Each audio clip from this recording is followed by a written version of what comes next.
Everyone, welcome to the Global Bitcoin Mining Data Review by the Bitcoin Mining Council for the first half of 2023. My name is Gagnon, and I will be giving this presentation today. We have 57 companies representing about 43% of the global network reporting in the Bitcoin Mining Council survey that we conduct on a regular basis. And here are the results for the first half of 2023. Quick intro, agenda, and after we give the updates, we'll have a short Q&A session at the end of this as well for everybody to ask some questions and get some answers from Taras and myself. Here are the members of the Bitcoin Mining Council, all 57 companies and their logos. Okay, here's the key information. Starting off, so in the first half of 2023, Bitcoin continued to use an inconsequential amount of global energy, about 21 basis points of all the energy around the world. And as a result, generated negligible amount of carbon emissions, about 14 basis points of all the carbon emissions generated by all the global energy sources. Year over year, the Bitcoin mining hash rate is up about 70%, while the energy usage is up only about 38% over the same period, due to an increase in efficiency of mining machines in the overall network of about 24%.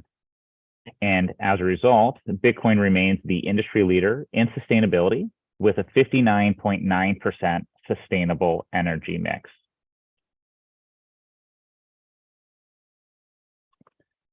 Today, we're going to quickly go over a little bit more about Bitcoin mining's energy use versus the global energy use, its carbon emissions, why that amount of energy use and carbon emissions is negligible, and where we are in terms of growth rate period over period. Okay, so in 2023, it's anticipated that the world is going to be using about 167,000 terawatt hours of primary energy worldwide. And the Bitcoin mining network is consuming about 348 terawatt hours of primary energy consumed worldwide, which means that it's only about 21 basis points. Now, it's important to remember here that this is primary energy. So this includes all the energy associated with generating the electricity, and it's not the total amount of electricity consumed by the Bitcoin network, which is going to be a smaller number than the 348 terawatt hours listed here. This also means that there's a huge amount of wasted energy that is around the world available for Bitcoin miners to tap into as sources of growth that do not contribute any further marginal emissions or require any further marginal amounts of energy to be generated for Bitcoin mining to continue growing. On a carbon emission basis, it's 34.8 billion metric tons, which is going to be estimated globally. And the Bitcoin network, or the energy associated with powering the Bitcoin network, is only about 0.135% of that, about 14 basis points of the total CO2 emissions generated around the world for all the energy. This is such an inconsequential amount that is effectively a rounding error in the grand scheme of things.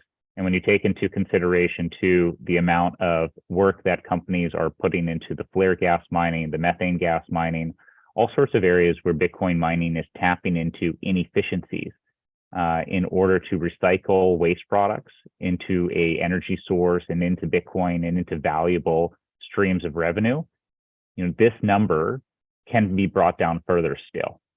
We can continue to grow the network without actually increasing any marginal amounts of emissions because we're able to recycle so many of those waste inputs. So not only is this a negligible amount of carbon emissions, this also is not taken into consideration that Bitcoin mining is the only natural economic incentive in the world for individuals to go out and reduce their energy waste and reduce their emissions without a government subsidy, which should help to lower this number further. When we look at Bitcoin's mining energy use around the world, it's pretty negligible compared to most countries. It's often compared to countries like Argentina, which is a much smaller country in terms of its energy consumption. But energy consumption on the world really is an exponential curve. China by far consumes the most amount of energy, followed by the United States, EU, and others. And by the time we get all the way down to Bitcoin mining, we're down to very, very small industrial energy consumption countries. 348 on the global scheme is a very, very small amount of energy being consumed worldwide. When we look at how Bitcoin mining works in terms of its sustainable energy mix versus other countries, Bitcoin mining is just far and above most of the developed leaders out there. 63% of the Bitcoin Mining Council's data is sustainable energy. So 63% of all the hash rate, provided by the 43% of the network that's in our data is all provided by renewable energy sources. It's not including renewable energy credits or carbon credits, which could also further to reduce that number further. This is just purely 63% sustainable energy. When we compare that to countries like Germany or South Korea, especially when we get down to the United States and Canada, we're actually, twice more sustainable in terms of our sustainable energy mix than the United States, almost 3 times the effect of Canada. And countries like, India and Japan, almost 4 or 5 times greater sustainable energy mix. So really, we are leading the world in many of these areas. And when we compare that to other industries, which is probably a more fair comparison, you can see here that the vast majority of industries are consuming a significantly larger amount of energy than Bitcoin mining is. Bitcoin mining is much more comparable to smaller industries like computer games or holiday lights than it really is to any major primary source of energy consumption like construction or transportation. And when we look at, where are the areas where there might be some improvements to be made or some low-hanging fruit to be had in terms of reducing the carbon emissions, really, Bitcoin mining is so inconsequential in its total consumption that, even if you got rid of it 100%, it wouldn't have anywhere near the effect of, say, like a 1% improvement in transportation. So there's a lot lower hanging fruit to go after in order to have a greater amount of carbon emissions reductions. And it would be a more cost-effective approach as well. It also, if you're going after Bitcoin mining, you're also going to be getting rid of, again, that natural economic incentive to reduce your carbon emissions and your energy waste, as I mentioned earlier. Period over period, we continue to see growth in all sectors of the Bitcoin mining industry. We've seen a 27% increase in electricity consumption over the second half of 2022, up to about 13.9 gigawatts, the highest amount of energy consumption that we've recorded to date. On a hash rate basis, we continue to get more secure. We are now at about 48% increase over the period ending last year, at about 363 exahash at the end of Q2. So we've gone up in energy, we've gone up in hash rate, and we continue to actually improve also in that energy efficiency. So we've gone up to about 6%, up to 26.1% exahash per gigawatt figure.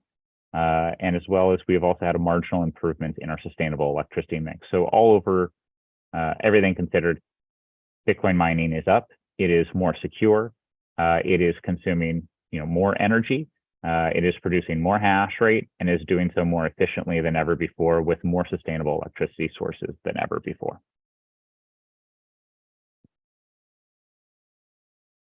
Year over year, we really see the exact same trends, just exaggerated a little bit more in terms of the energy consumption and the hash rate growth and the efficiency numbers, just because it's a longer period. The efficiency in the hash rate and the hardware continues to improve massively. From the early days of Bitcoin mining up until now, we've continued to see a tremendous exponential increase in that efficiency. This is a trend that we are continuing to see. There are even newer miners that have been announced recently that haven't made onto the market, that are even advertising a lower than a 21.5 watt per terahash or 21.5 joule per terahash efficiency than is listed here. And we look forward to seeing those miners being introduced sometime in the coming year or next year prior to the halving. So we expect that this efficiency is going to continue. So in conclusion, the Bitcoin Mining Council is estimating about a 3-fold and 2-fold improvement in mining efficiency over the next 4 and following 4 years, respectively. And when we look at Satoshi's protocol, the reduction in energy consumption incentives by about 2-fold every year, 2-fold every 4 years in the halving, we see potentially about a 4 times improvement in energy efficiency from that in actual mining incentive from the halving.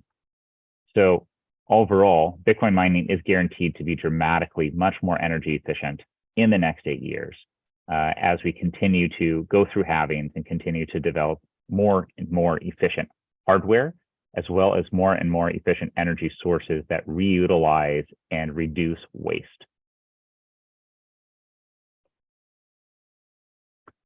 Secondarily, just want to give a few details about curtailment. Curtailment is one of the more interesting areas of Bitcoin mining.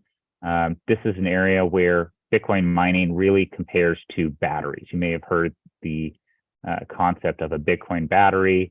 Effectively, Bitcoin data centers are highly unique where we do not have to have any standby generating capacity. It's actually probably the only data centers in the world that do not have rows and rows of diesel generators standing by in order to provide emergency power, because the nature by itself is designed to be anti-fragile.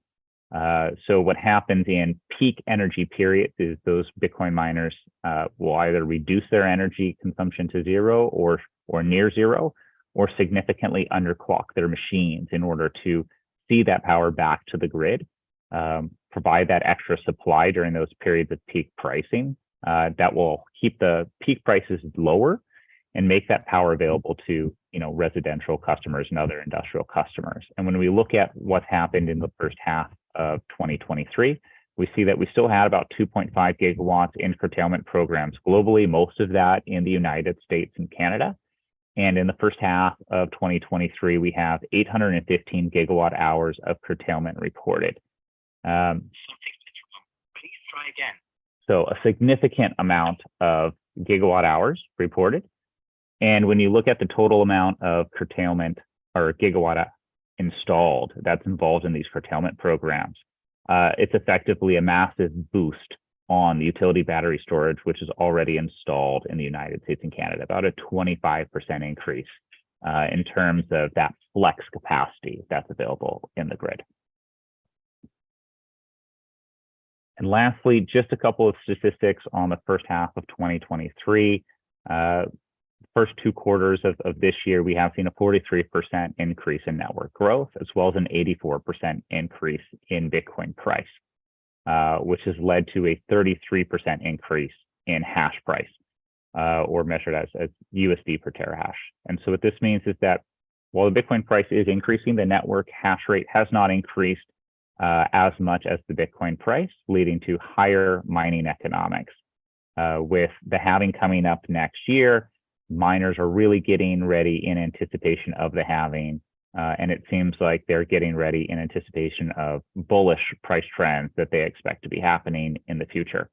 In the first 6 months, the total mining revenue, including all transaction fees and base rewards, equates to about $4.5 billion on a mark-to-market basis.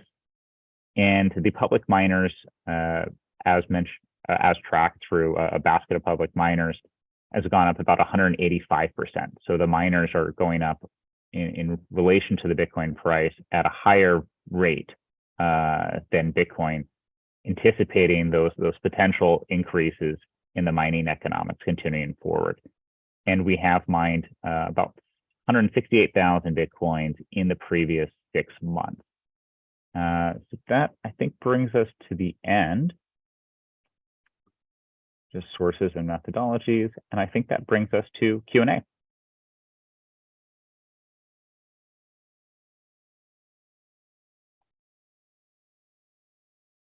Awesome. Thanks, Ben. Appreciate it. Can you hear me? Yes, I can.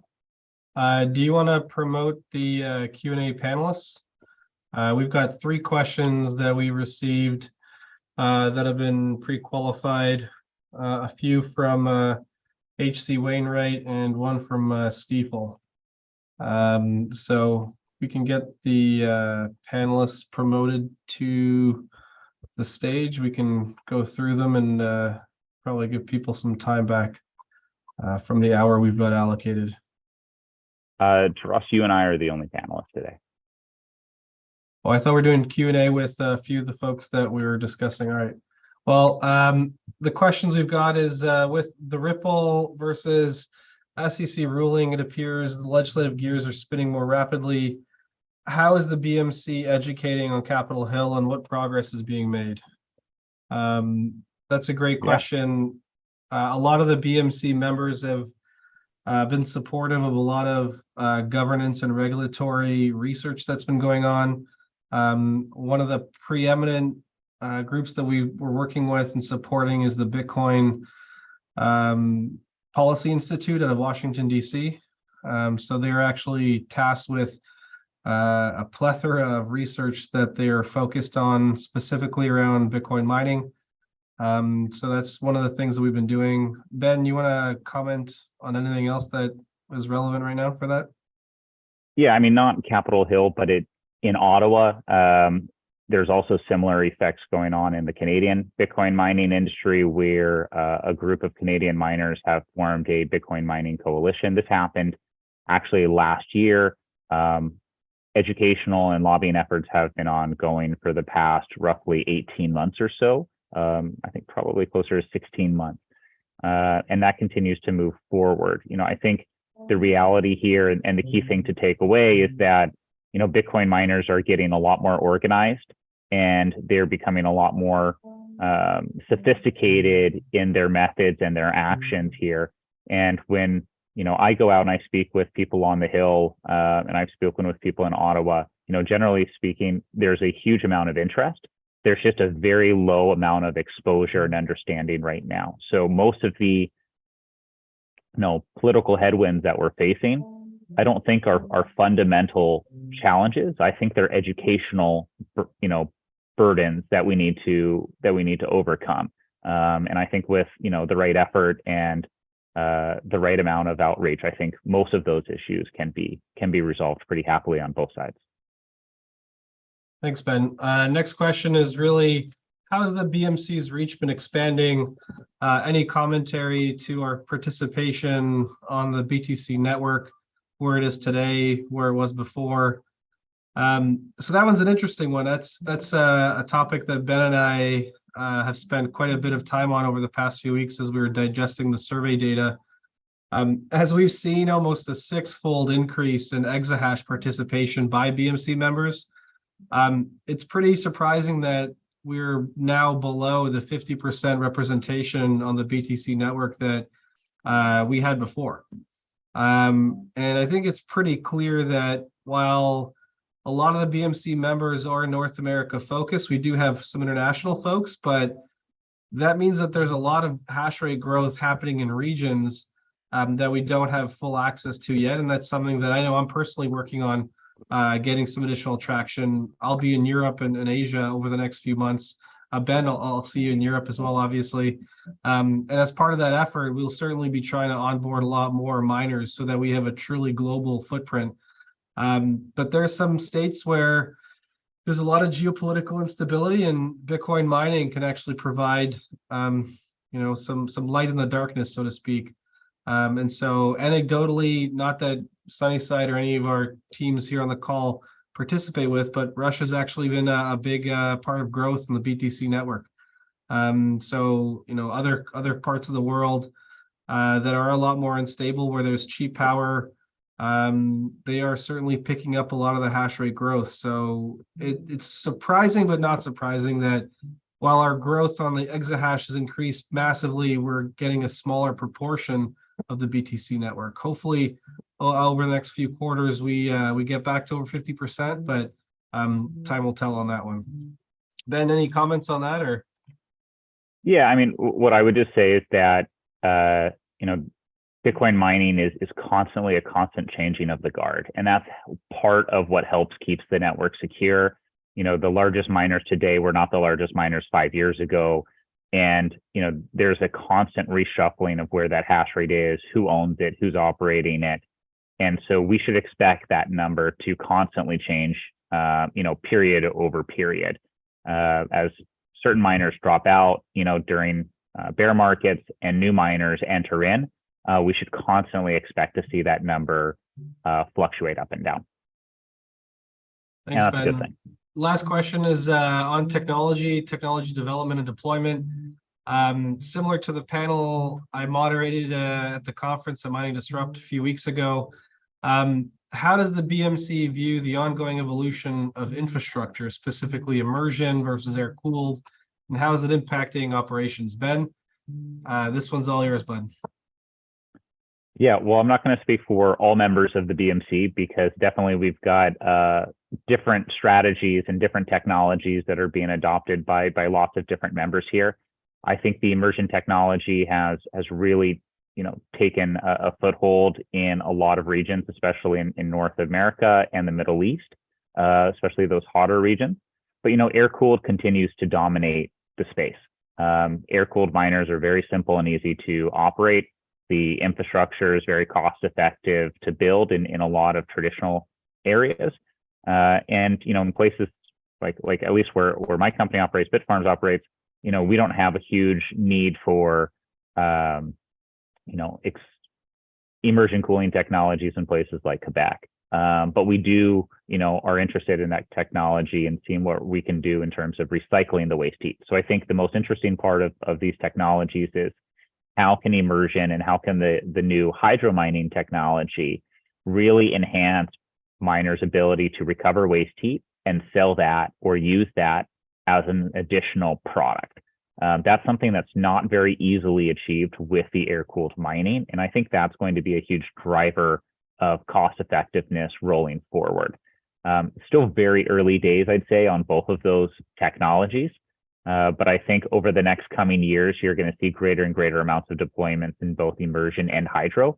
I do think one of those is probably going to take the crown.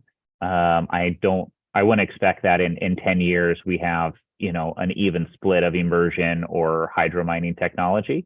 But over the next couple of years, one of those is probably going to emerge victorious. And air-cooled, I don't think is going to go anywhere. I think air-cooled is here to stay as well. Yeah, absolutely. Appreciate the insight there. Those are the last questions that we've got. Lots of activity happening in the Bitcoin mining space. Congrats to Adam Sullivan as the new CEO of Core. Great to see that story reemerging from Chapter 11. And there's all sorts of positive stories coming out of the ecosystem. So appreciate everyone's time. And Ben, over to you, sir. Yeah, I just like to say, you know, in summary, the Bitcoin mining is more secure today than it has ever been. It continues to get more secure, and it's continuing to get more secure in advance of the halving, right? So this is something that I think is a very bullish indicator for the network and the industry overall.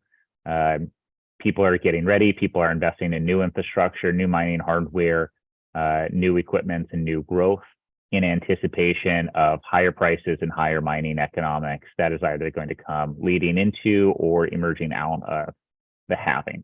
So I think that's incredibly positive. We will continue to get more secure as a network, even though we will see a reduction in mining rewards next year in 2024.